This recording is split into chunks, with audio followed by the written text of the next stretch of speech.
But if you don't believe it, you got no shot. If you don't believe it, if he doesn't believe while he's out there running around that he can make that play, he's got no shot to be a franchise quarterback. And the good thing is, he's got a shot because he does believe it. He stands up there at the podium after the game and says, I know it's the wrong thing to do. Make no mistake. Maybe in that exact spot, he doesn't do that exact thing, but he's going to try and do something crazy again. And I'm good with it because you have to be. If you're going to have a shot to be special, you have to be able to do things that other people don't think you should do. And you have to be able to be strong-willed enough in your brain to keep doing it. Like Baker.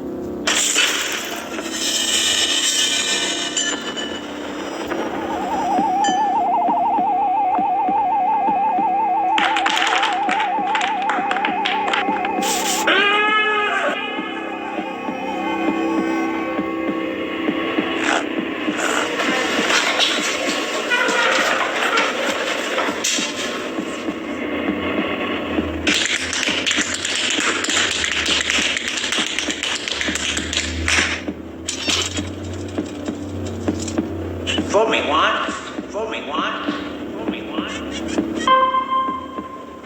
Shame on, shame on, shame on you, shame on you, shame on you. Fool me, can't get fooled again, can't get fooled again, can't get fooled again, can't get fooled again, can't get fooled again, can't get fooled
So, this female here that had the tiger on her back, her name is Sun Tzu. S-U-N-S-U-E. Yes, Sun Tzu. And I looked for Didn't mean to do that. Sun Tzu. And so I couldn't find, the only Sun Tzu I could find is this, and it makes perfect sense why it would be, that lady would be named Sun Tzu. I'm sure there's more to it than what I'm about to show you, or attempt to show you. And, yeah, there's definitely more to it. But for most of you, you probably know that Sun Tzu was the author of The Art of War. And I took 2 quotes down, screenshots of 2 of his quotes. This first one says, "When strong, avoid them. If of high morale, depress them. Seem humble to fill them with conceit.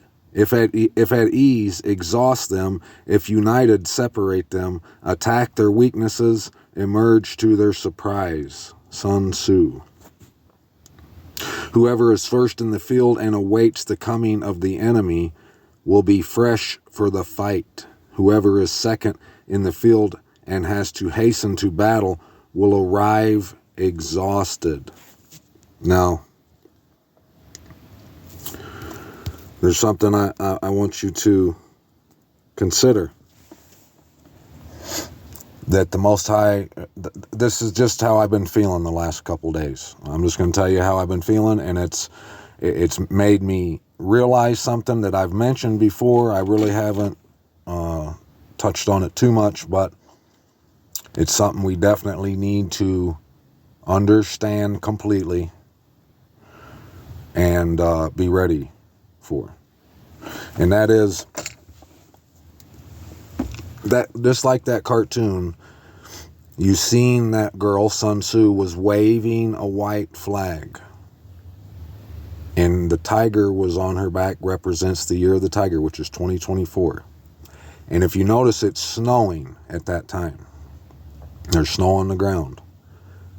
And the tanks are coming with the green light, just chomping. The beast is just chomping away. And she waves the white flag. Now, I would bet that here we might see some things ratchet up a little bit, but I would say there's going to be a span of time. Might be 2 months, might be 4 or 5, 6 months long. I don't know. But there's going to be a period of time where they're going to say, someone's going to say that they've solved it or they've reached a peace agreement, and they're just not going to show too much of it on the news. They're going to show some quote unquote normal stuff, just some everyday life stuff, and they're going to lull people back to sleep. Anyone that would have been coming out up until this point of the fantasy land, anyone who would have been coming out of that might get lulled back to sleep. And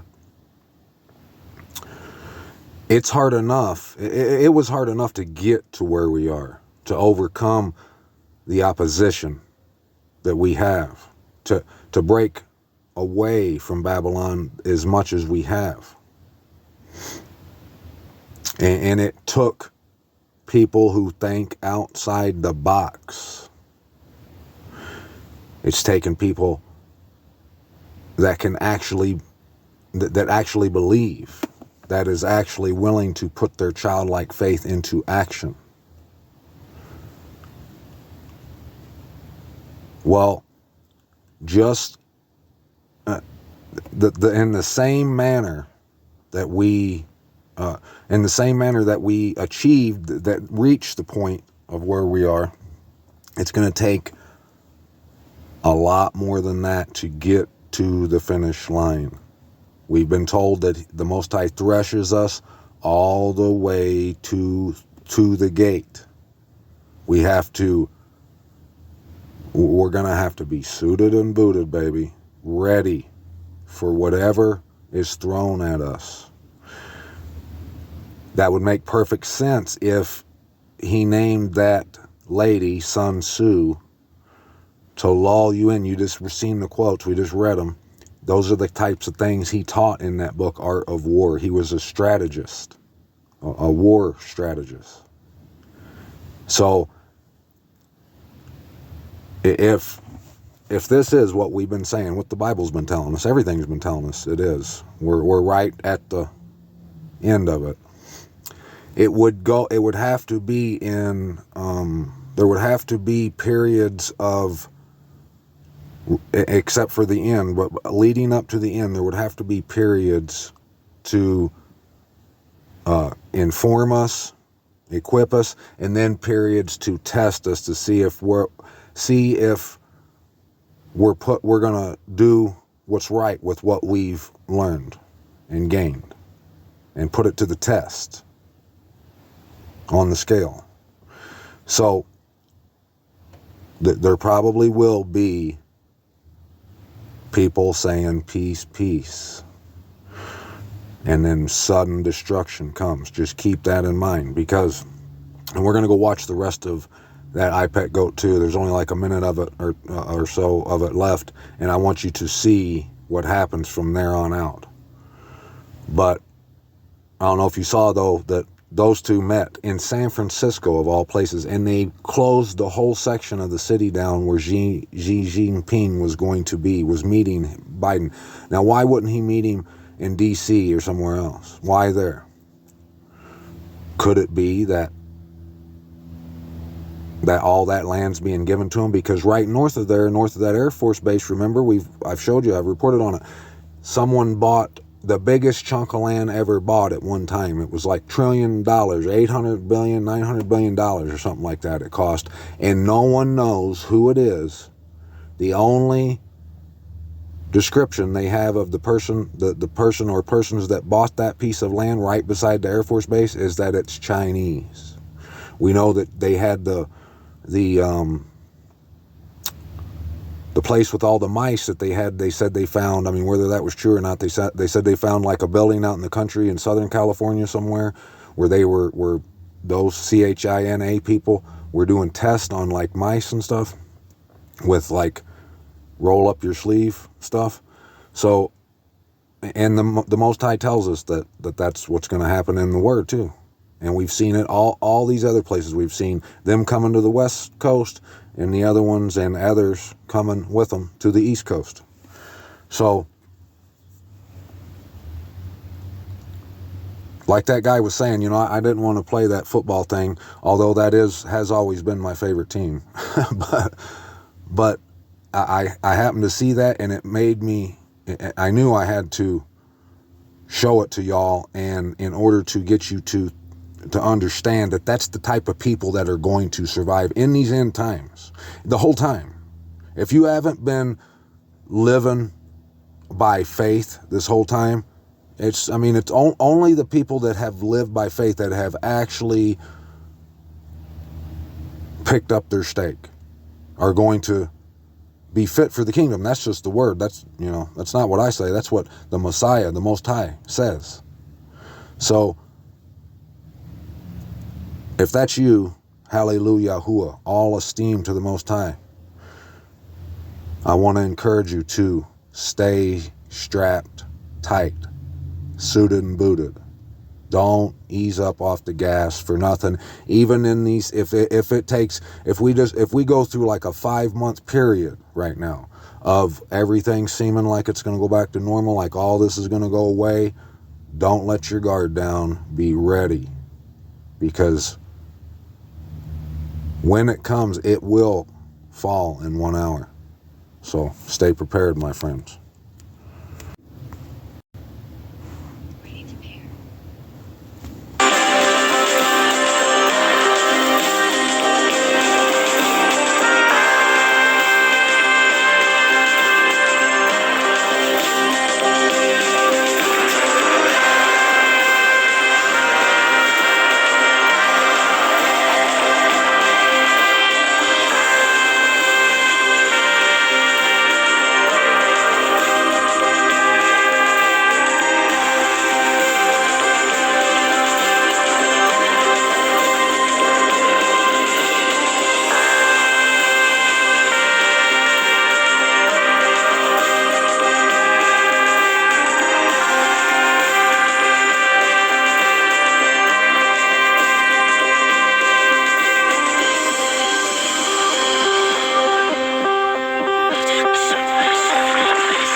So you seen the snow flying, and it got heavier and heavier, and right when after the big kaboom happened, and the Messiah came all the way out the mouth, out towards the end, it was springtime. The flowers are blooming.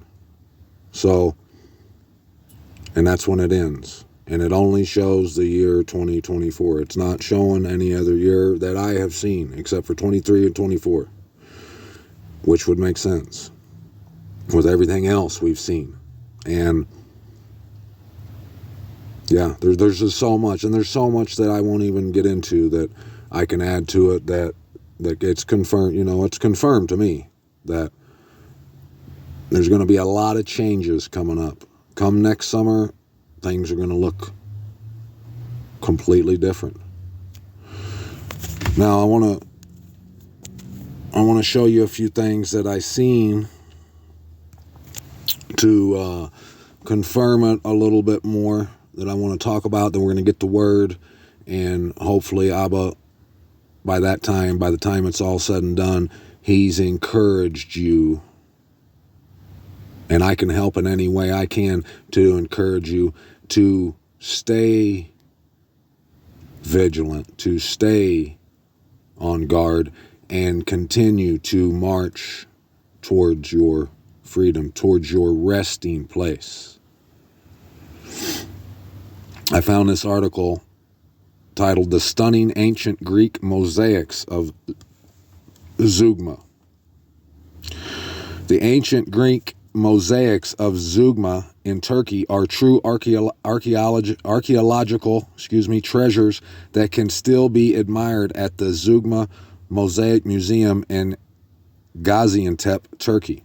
The 30,000 square meter, 320,000 square foot museum, which opened its doors in September of 2011, is the largest mosaic museum in the world, containing 1,700 square meters, 18,000 square feet of ancient works of art.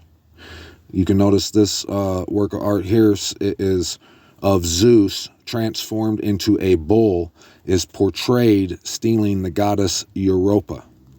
The museum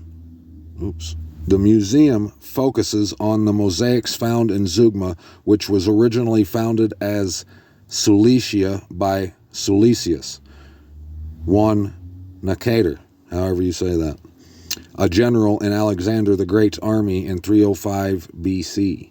After Alexander's death, his generals divided his empires among themselves, although Cilicius moved his main capital to Antioch. Cilicia became an important center of trade, Hellenistic culture, and regional government under the Seleucids. The city was populated by Greeks, Syrians, and Jews. It was an affluent city with a population of 80. What? A population of 80. I must have missed. Oh, there. 80,000. And in the 2nd and 3rd century BC was a sufficient stature to be compared to another great center of Hellenism, Alexandria in Egypt. Now, what I want you to think about, consider, is that's where they've told us Egypt is, and they changed the name. I brought some a Wikipedia page about the people, the origins of the people that were there in before they changed the name of that land to Egypt. Prior to it being changed Egypt, and I think it was Napoleon. I can't remember. I brought it on here and we read it before.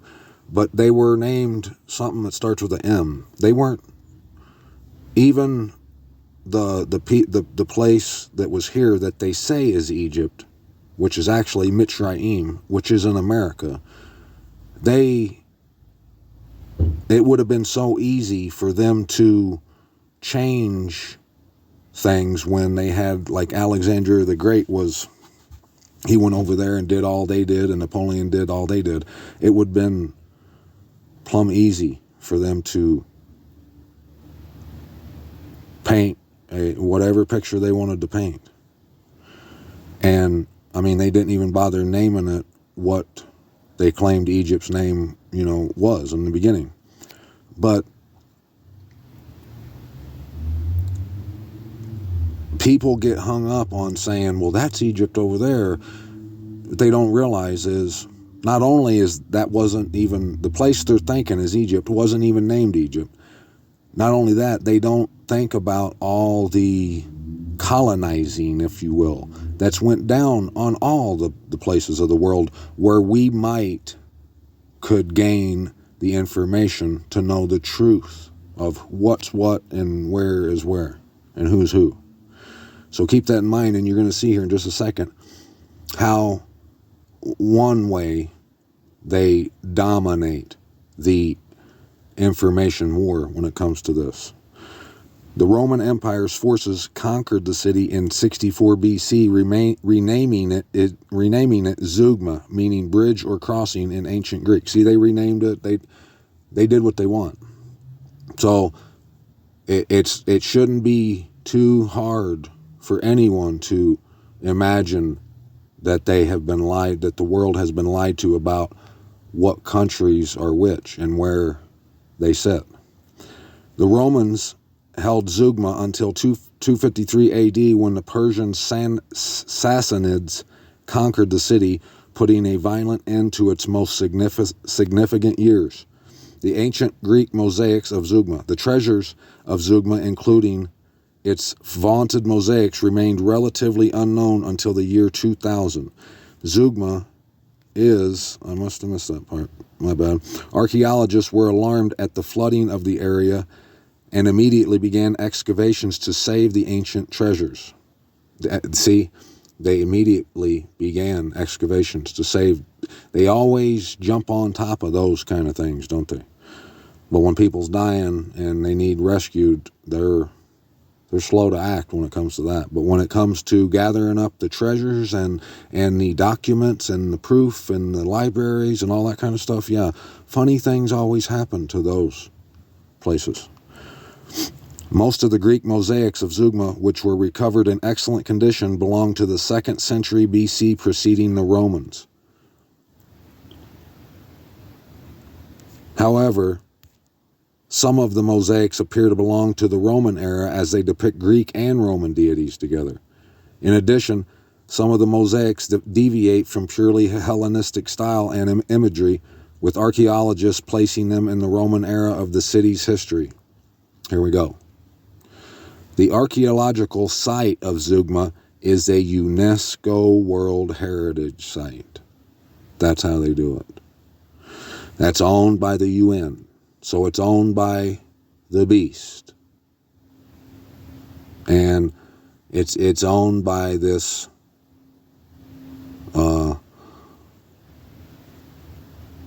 the entities that are all the same. ISIS, Ra-El, this government, and the UK. Them ones over there. They're all the same.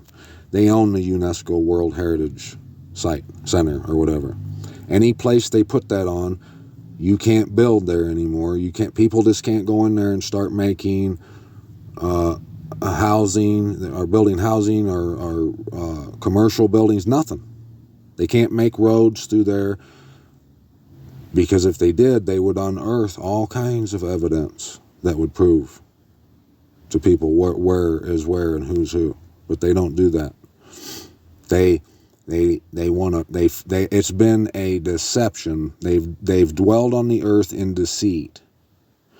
They've made programs like the UNESCO thing, the Works Project during the quote unquote Great Depression. Don't you think it's a little odd that they're in the 20s, they were called the Roaring 20s, and everyone was doing fantastic, and then all of a sudden in the 30s everything just tanked?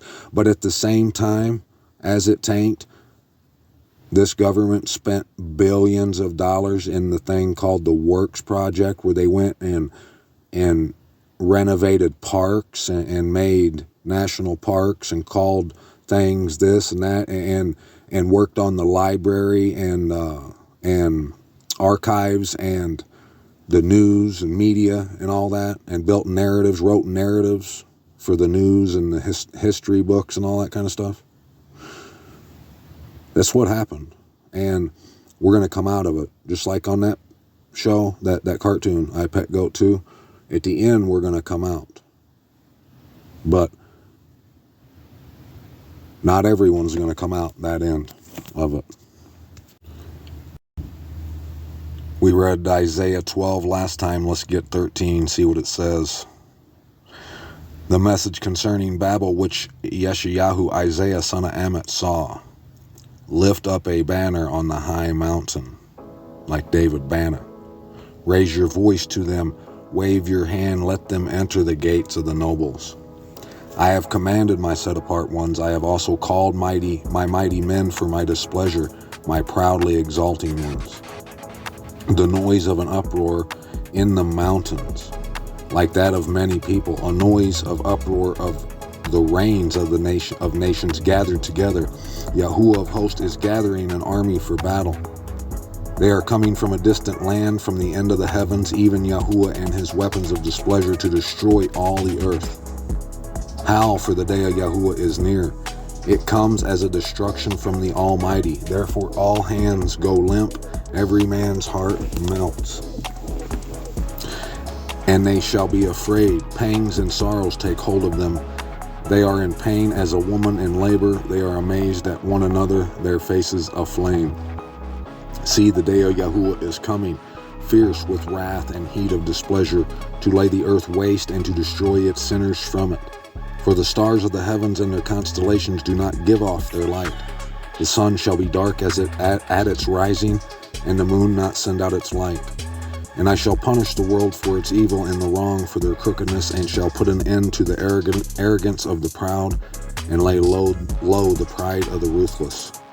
I shall make mortal man scarcer than fine gold, and mankind scarcer than the gold of Ophir. So I shall make the heavens tremble, and the earth shall shake from her place, in the wrath of Yahuwah of hosts, and in the day of the heat of his displeasure. And it shall be as the hunted gazelle, and as the sheep that no man takes up. Every man turns to his own people, and everyone flees to his own land. Whoever is found is thrust through, and everyone taken falls by the sword. And their children are dashed to pieces before their eyes, their houses plundered, and their wives ravished. See, I am stirring up the Medes against them, who do not regard silver, and as for gold, they do not delight in it. And bows dash the young to pieces, and they have no compassion on the fruit of the womb. Their eye spares no children. And Babel, the splendor of reigns, the comeliness of the pride of the Kasdim, shall be as when the Most High overthrew Sodom and Amorah. She shall never be inhabited, nor be settled from generation to generation. Nor shall the Arabian pitch tents there, nor shepherds rest their flocks there. But wild beasts of the desert shall lie there, and their houses shall be filled with owls. And ostriches shall dwell there, and wild goats frolic there. And hyenas shall cry in their citadels, and jackals in their pleasant palaces. And her time is near to come, and her days are not drawn out. I don't have a lot of time, so I'm just going to get the verse of the day and its context, and then I'm going to be out. So, like I said, I hope that you are encouraged to stay on guard. Don't let it down. Suited and booted 24/7, all the way around the clock. The verse of the day is, he heals the brokenhearted and binds up their wounds. Ain't that what it was? Yes. Praise Yah, for it is good to sing praises to our mighty Most High, for it is pleasant. Praise is fitting. Yes, it is. No matter where you are, no matter who's around you, no matter what is going on, get on your face and give him all praise this day. All honor, all glory, and all esteem. Yahuwah is his name. He's the Most High, our wonderful creator, our righteousness. He builds up Yerushalayim. He gathers the outcast of Yasharal. He heals the brokenhearted and binds up their wounds. Hallelujah, Yahuwah. He appoints the number of the stars. He gave He gives names to all of them. Great is our master and mighty in power. There is no limit to his understanding. Yahuwah lifts up the meek ones. He throws the wrong ones down to the ground. Respond to Yahuwah with thanksgiving. Sing praises on a lyre to our mighty Most High, who covers the heavens with clouds, who prepares rain for the earth, who makes grass to sprout on the mountains, giving to the beast its food, to the young ravens that cry. He does not delight in the strength of the horse. He takes no pleasure in the legs of a man. You should know what that means. Yahuwah takes pleasure in those who fear him and those who wait for his loving commitment. Extol Yahuwah, O Yerushalayim. Praise your mighty Most High, O Zion. For he has strengthened the bars of your gates. He has blessed your children in your midst. Who makes peace in your borders, he satisfies you with the finest wheat. Who sends out his command to the earth, his word runs very speedily. Who gives snow like wool, he scatters the frost like ashes. Throwing out his hail like pieces, who does stand before his cold? He sends out his word and melts them. He causes his wind to blow, the waters flow. Declaring his word to Jacob, his laws and his right rulings to Yasharal. He has not done so with any nation, and they have not known his right rulings. Praise the mighty Most High, Abba Yahuwah, our wonderful Creator, our righteousness, our refuge.